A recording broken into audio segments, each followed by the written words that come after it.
Pai do Senhor para todos, estamos aqui hoje para mais uma aula da nossa escola bíblica. Hoje, encerrando mais um trimestre, para a honra e glória do nosso Deus. Trimestre pela qual aprendemos muito quando estudamos sobre a Trindade Santa, um Deus único, revelado em três pessoas eternas. E sabemos que a Trindade é a base, da nossa fé cristã, e também é o fundamento para a nossa vida e também para a missão da igreja. Então, na lição de hoje, nós vamos estudar a última lição do trimestre. Desde já agradecemos a todos que estiveram até aqui nessas 12 lições e hoje é a 13ª, que nos acompanharam aqui pelo canal e que continuarão no próximo trimestre. Convidamos já para continuar também conosco no próximo trimestre. A lição de número 13 tem como título A Trindade Santa e a Igreja de Cristo. O textuário se encontra em Mateus 28:19, que diz: Portanto, ide, ensinai todas as nações, batizando-os em nome do Pai, do Filho e do Espírito Santo. A verdade prática, a redenção da igreja é uma obra conjunta da Trindade. O Pai elege, o Filho redime, e o Espírito santifica, sustentando a fé e a missão da igreja no mundo. O nosso texto base, a nossa leitura bíblica em classe, se encontra em 2 Coríntios 13, 11 ao 13, e 1 Pedro 1, 2 e 3. Nós vamos fazer essa leitura. Diz assim o texto sagrado: Quanto ao mais, irmãos, regozijai-vos, sede perfeitos, sede consolados, sede de um mesmo parecer, vivei em paz, e o Deus de amor e de paz será convosco. Saudai-vos uns aos outros com ósculo santo, todos os santos vos saúdam. A graça do Senhor Jesus Cristo e o amor de Deus e a comunhão do Espírito Santo sejam com todos vós. Amém. 1 Pedro 1 e 2 diz assim: Eleitos segundo a presciência de Deus, Pai, em santificação do Espírito, para a obediência e aspersão do sangue de Jesus Cristo. Graça e paz vos sejam multiplicadas. Bendito seja o Deus e Pai de nosso Senhor Jesus Cristo, que, segundo a sua grande misericórdia, nos gerou de novo para uma viva esperança, pela ressurreição de Jesus Cristo dentre os mortos. Então, a lição, está aí o texto bíblico. Nossa introdução, já entrando aqui no texto, diz assim: a Trindade é uma doutrina fundamental da fé cristã, também base da existência e da missão da igreja. Ela revela o agir cooperativo do Pai, do Filho e do Espírito, de forma harmoniosa na criação, redenção, santificação e na comunhão da igreja. Essa lição visa mostrar como a Trindade sustenta, guia e envia a igreja para o cumprimento do seu papel no mundo. Compreender essa verdade fortalece a nossa identidade como povo de Deus. Então, aqui já da introdução a gente viu, que eu já falei, que a Trindade é essa doutrina fundamental da nossa fé. E também é a base, de toda a existência da igreja, como também a sua missão aqui na Terra. Toda a base da igreja e o fundamento da nossa fé está na Trindade Santa. E ele diz que revela também o agir cooperativo do Pai, do Filho e do Espírito Santo. Esse agir cooperativo é revelado na sua Trindade. Essa harmonia em que há entre Pai, Filho e Espírito Santo. E também mostra como a Trindade sustenta, guia e envia a igreja. Ou seja, a Trindade está presente, passado, presente e futuro da igreja. Desde o passado, a eleição, também no presente da igreja, com o Espírito Santo agindo, atuando no meio da igreja, e também no futuro, no futuro da igreja. Então, em toda a história da redenção da humanidade e da igreja, a Santíssima Trindade está presente. Tópico 1 diz assim: Trindade e o plano redentor. Subtópico 1. Eleitos segundo a presciência do Pai. Deus elegeu a igreja desde a eternidade. Texto lá de Efésios 1:4. Esse plano precede a nossa existência, pois fomos eleitos segundo a presciência de Deus Pai. O termo presciência significa conhecer de antemão, aponta para um conhecimento prévio de Deus, que sabe todas as coisas antes que ela aconteça. Assim, Deus elegeu de antemão aqueles que ele soube que iriam crer e perseverar em Cristo, né, conforme Romanos 8:9. Então, aqui o subtópico 1, né, que ele traz o título de eleitos segundo a presciência do Pai, essa eleição está na onisciência de Deus, né? O Deus onisciente, quando já estudamos na lição que falava, estudamos sobre o Deus Pai, ele na sua onisciência, ou seja, tem todo o conhecimento, ele também usando do seu atributo chamado presciência, ele sabia e sabe a todos aqueles que iriam receber, né, o seu chamado ao arrependimento e iriam aceitar, né, o seu chamado. Então, essa presciência de Deus, esse conhecimento, é um conhecimento prévio, não é uma previsão. Ele não preveu quem iria ou quem não iria. E também não podemos dizer que ele escolheu já de antemão uns para a condenação e também outros para a salvação. Não, ele escolheu, essa escolha aqui, né, que o texto está falando, essa eleição é segundo a sua presciência, porque ele já sabe, né, de antemão aqueles que vão aceitar ou não, mas essa eleição está também condicionada à nossa fé, né, a nossa fé de crer em Jesus Cristo, né, de receber, né, a Jesus. Então aqui o texto ele fala bem, ele deixa bem claro, ele aponta para um conhecimento prévio de Deus, que assim elegeu de antemão aqueles que realmente ele sabe que iriam aceitá-lo, né, que iriam crer e também perseverar até o fim em Cristo. Então ele sabe, né, segundo a sua presciência. Então não é uma previsão, mas sim um conhecimento prévio. O tópico 2 diz: redimidos pelo sangue de Cristo. A igreja é o resultado direto da obra redentora do Filho. Nela os crentes são chamados por Deus e reconhecidos como eleitos segundo a presciência do Deus Pai e a aspersão do sangue de Jesus Cristo. Nesse enunciado, temos a atuação do Pai, que elege, e do Filho, que redime com sangue.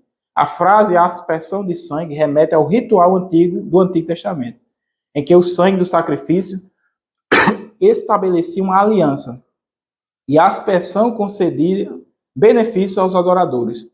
Do mesmo modo, Cristo estabelece uma nova aliança com seu próprio sangue para a remissão dos pecados. Ele amou a igreja e voluntariamente morreu por ela e no lugar dela. Esse é o ato substitutivo, único, definitivo e eficaz, cujo efeito reconcilia o homem com Deus e purifica o pecador. Então, o tópico aqui é redimidos pelo sangue de Cristo. Então, Deus Pai, né, na sua presciência, ele elege, né, mas é necessário também o quê? O Filho, a remissão através do seu sacrifício, do seu sangue derramado na cruz do Calvário. Ele, aqui quando fala na aspersão do sangue, né, ele remete ao Antigo Testamento, onde o sangue dos animais era aspergido ali no propiciatório, né, ali no tabernáculo. Então o sangue de Jesus ele foi derramado para redimir toda a igreja, toda a humanidade. Né? Então houve aí, né, essa reconciliação, essa nova aliança através do sacrifício de Cristo. E não foi um sacrifício qualquer, né? Não foi um sacrifício incompleto, né? Como era o sacrifício do Antigo Testamento. E após ano, iriam ser foi derramado muito sangue de animais. Mas o sacrifício de Cristo, que ele diz que foi substitutivo, porque foi em nosso lugar, foi único, né? Único. Somente, definitivo e eficaz. Somente o sangue de Cristo agora é necessário. Somente uma vez Cristo morreu por todos, porque ele foi definitivo e eficaz. E cujo efeito reconcilia, o efeito desse sacrifício de Jesus nos reconciliou, né? E estamos agora reconciliados com Deus através do sacrifício de Jesus. Subtópico 3, santificados pelo Espírito Santo. Então, assim como também, no plano da redenção, o Pai está presente ali, quem nos elegeu, foi necessário o Filho vir e redimir a todos através do seu sacrifício. O Espírito Santo também é participante dessa redenção. Diz aqui, a obra do Espírito Santo é igualmente indispensável à identidade da Igreja de Cristo. Eleito segundo a presciência de Deus Pai, em santificação do Espírito e a aspersão do sangue de Cristo. O conjunto desse versículo revela a cooperação trinitária da salvação. O Pai elege, o Filho redime e o Espírito Santo santifica. O termo santificação indica separação do pecado e consagração ao serviço do reino. Sem a ação do Espírito, a igreja não passa de uma instituição humana. É o Espírito que a vivifica, purifica e conduz em conformidade com Cristo. Ou seja, é necessário agora, fomos eleitos, segundo a presciência de Deus, fomos redimidos pelo sacrifício de Cristo na cruz do Calvário, mas é necessário agora a santificação, como já estudamos anteriormente. A regeneração e a santificação, que é o papel do Espírito Santo. Ele é quem nos santifica. Então é necessário essa santificação através de Cristo. A igreja alcança a redenção através também da participação do Espírito Santo. Então, sem o Espírito Santo, se tirar o Espírito Santo da igreja, a igreja não passa de uma mera instituição humana. Não passa de uma mera instituição humana. Uma instituição qualquer humana. Onde é formada apenas com organização. Mas, quando a igreja tem o Espírito Santo, ela agora é não apenas uma organização humana, mas é um organismo vivo, onde o Espírito Santo atua diretamente no meio da igreja. Então, diz aqui que a igreja não passa a instituição, é o Espírito que vivifica. Uma igreja sem o Espírito Santo é uma igreja morta. Purifica e conduz em conformidade com Cristo. Sempre está a Trindade Santa em conformidade um com o outro. Tópico 2 diz assim, a igreja e a comunhão com a Trindade. Subtópico 1, comunhão com o Pai. O amor demonstrado por Deus tornou possível nosso relacionamento com Ele. Acerca disso ensina a Escritura. Conservai a vós mesmo no amor de Deus. O verbo conservar ressalta urgência e significa manter, preservar, guardar e permanecer. A Escritura demonstra os crentes a zelar pelo amor que Deus tem por nós, o amor que temos por Ele e o amor que devemos aos irmãos. Estar no amor de Deus implica caminhar na sua vontade e guardar os seus mandamentos. Permanecer nesse amor denota verdadeira comunhão, que se manifesta em uma vida de temor ao Senhor. O amor de Deus é, portanto, a fonte e o sustento da comunhão com o Pai e a perseverança da vida cristã. Ou seja, o tópico aqui, ele fala da comunhão da igreja com a Trindade. Então, a comunhão do Pai está no seu amor. Está no seu amor. O amor de Deus, Ele nos amou primeiro. O apóstolo João, ele escreve muito bem, porque Deus amou o mundo. Então, Ele que nos amou. Então, Ele nos amou e entregou o seu Filho para morrer por nós. Então, esse amor é que selou essa comunhão. O homem separou. O homem se distanciou com o pecado.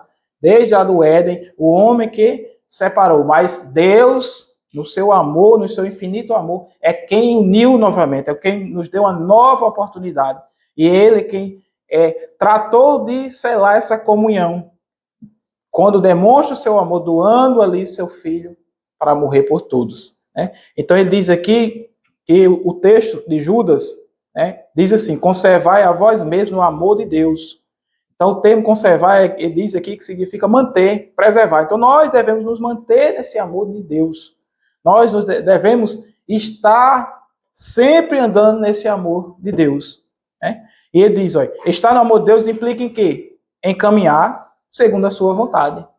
Então, se eu digo que amo a Deus e não caminho, e não estou fazendo a sua vontade, eu estou sendo hipócrita e não estou amando a Deus. Porque eu não estou andando nos seus caminhos e nem estou guardando os seus mandamentos. Então, amar a Deus implica em caminhar segundo a sua vontade e também guardar os seus mandamentos. Aí diz mais, o amor de Deus é, portanto, a fonte né, o sustento da comunhão entre Deus e a igreja, né, e da perseverança na vida cristã. Então, nós só conseguimos ser perseverantes através do amor do Pai.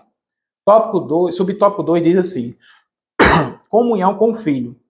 João revela que é por meio de Cristo que temos acesso ao Pai, a verdade e a vida. Do mesmo modo, Judas exorta os salvos a manterem a esperança gerada na misericórdia do Senhor Jesus Cristo para a vida eterna. Assim, a vida eterna não é apenas realidade futura, pois está em Cristo hoje é requisito essencial para essa dádiva. Desse modo, é impossível possuir a vida eterna sem comunhão com Cristo. Então, é impossível ter a vida eterna sem Cristo. Cristo, a gente já estudou, que é o único mediador entre Deus e os homens. Essa reconciliação da comunhão, através do amor de Deus, passa também por Cristo, porque somente Cristo é a ponte, é o elo que liga Deus aos homens. Né? É Ele quem ali, simbolicamente, ali, rasgou o véu. Agora nós temos livre acesso a Deus através de Jesus. Então diz aqui que João revela que é por meio de Cristo que temos acesso ao Pai, à verdade e à vida.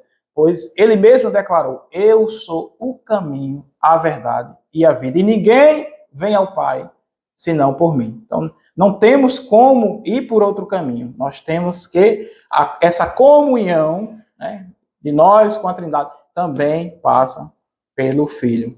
Né? Então, encerrando o subtópico, ele diz: desse modo é impossível possuir a vida eterna sem ter comunhão com Cristo. Então, nós não temos a vida eterna sem termos o amor de Deus e a comunhão com Cristo. Subtópico 3, comunhão com o Espírito. A comunhão com o Espírito é o aspecto vital, né, para a fé cristã. Então, sem a comunhão com o Espírito, estamos mortos espiritualmente, no sentido aqui da fé cristã. Judas adverte os crentes a serem edificados sobre a vossa santíssima fé, orando no Espírito.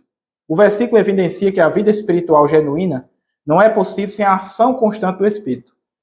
A oração no Espírito não se resume em palavras, mas expressa intimidade ativa e depende da direção divina. O Espírito é quem promove a unidade no corpo de Cristo. A comunhão com Ele nos insere na dimensão espiritual onde há reconciliação, perdão e cooperação. Assim, a verdadeira unidade cristã não ocorre por meio de celebrações, mas é preservada pelo Espírito quando os crentes vivem em comunhão e amor sacrificial. Então, aqui também, para mantermos essa comunhão, o amor do Pai, né, na comunhão ali com o Filho, nós também temos que ter comunhão com o Espírito Santo.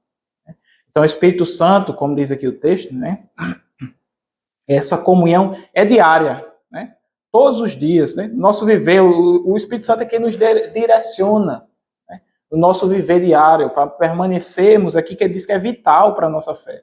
Então, se nós nos distanciamos, se nós estamos andando por caminhos onde o Espírito Santo não está nos conduzindo, nós estaremos com a vida espiritual morta, porque essa comunhão com o Espírito Santo é vital. E diz mais, que não ocorre essa verdadeira unidade cristã com a Trindade, não ocorre apenas com celebrações ou com meras palavras. Né? Isso aqui não é apenas celebrações, mas é o quê? Uma vida o quê? Preservada pelo Espírito, onde os crentes vivem comunhão sacrificial. Então nós temos que ter comunhão sacrificial com a Trindade para permanecermos, né, com a vida preservada em comunhão com Deus. Né? Tópico 3, ele diz: a igreja é enviada pela Trindade. A missão dada pelo Pai. A Trindade age de forma cooperativa no envio da igreja ao mundo. A missão é uma extensão da comunhão trinitária para alcançar a humanidade com o Evangelho. A origem está no coração do Pai, cujo desejo é que todos os homens sejam salvos e cheguem ao pleno conhecimento da verdade. Desde o Antigo Testamento, vemos Deus chamando e enviando seu povo para ser luz entre as nações. No Novo Testamento, esse chamado ganha novo vigor por meio da igreja, instrumento do Pai para proclamar sua graça. A missão não é uma ideia tardia, mas um plano eterno do Pai. O envio do Filho é o ápice desse propósito. E a igreja é chamada a participar dessa missão com o corpo de Cristo no mundo. Então, o subtópico aqui, a igreja é enviada pela Trindade.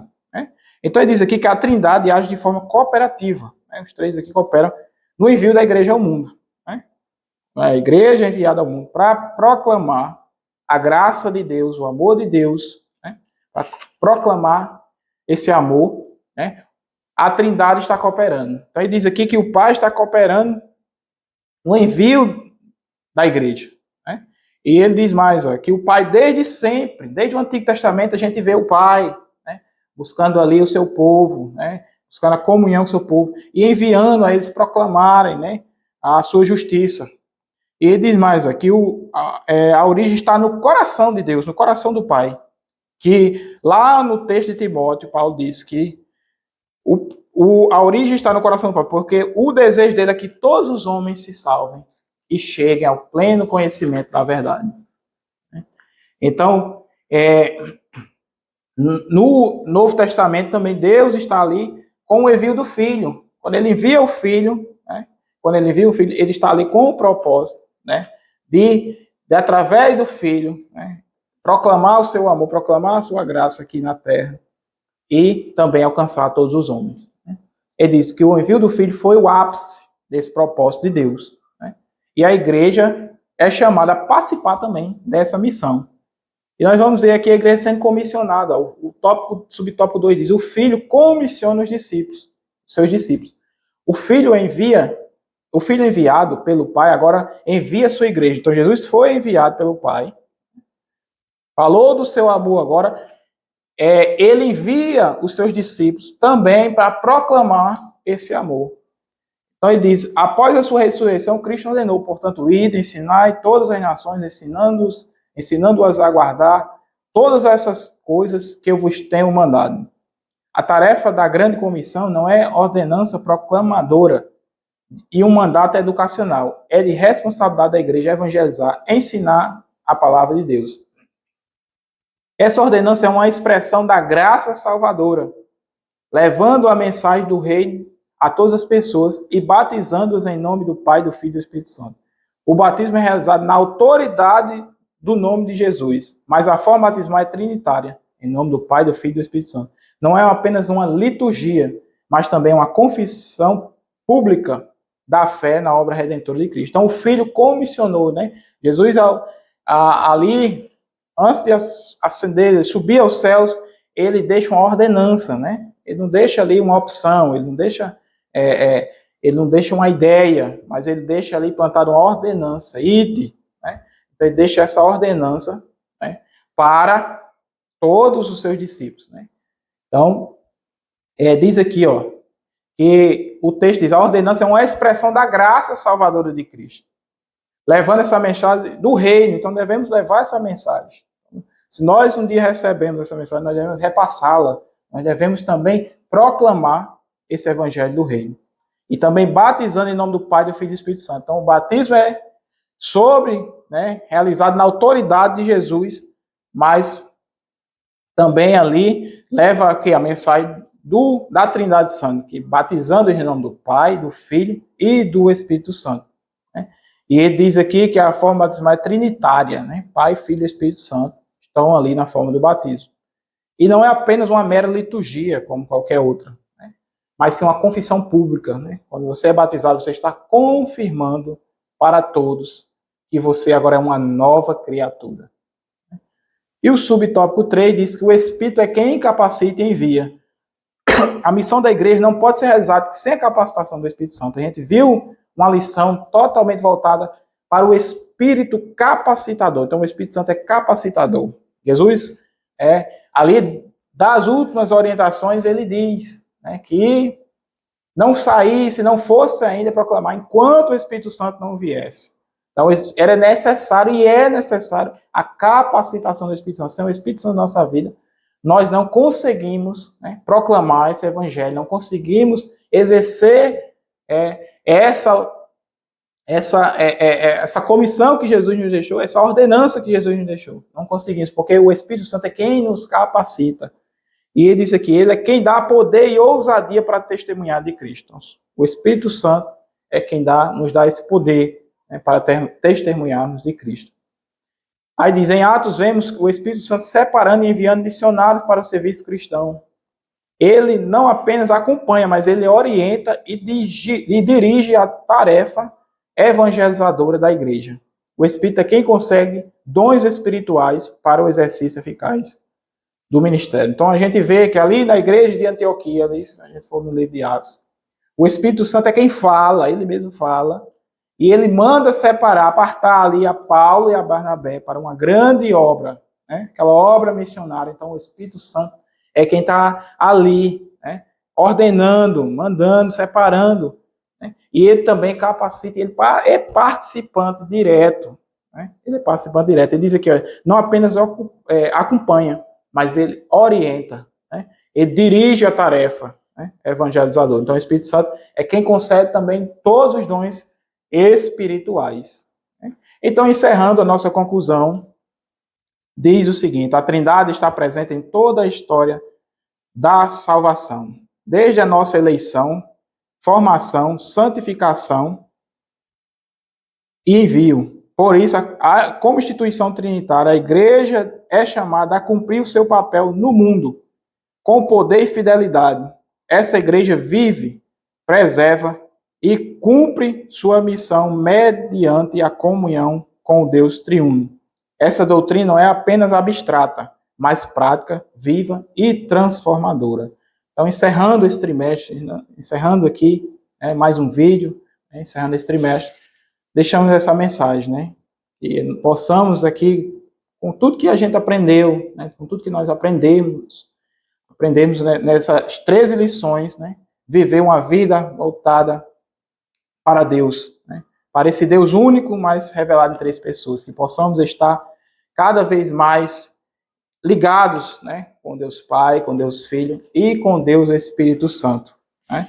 Então, que possamos aí também, como diz a bênção apostólica de 2 Coríntios 13:13, que a graça, que possamos estar na graça, com a graça do nosso Senhor Jesus Cristo, com o amor de Deus e com a comunhão do Espírito Santo, e que esteja também com vós. Amém.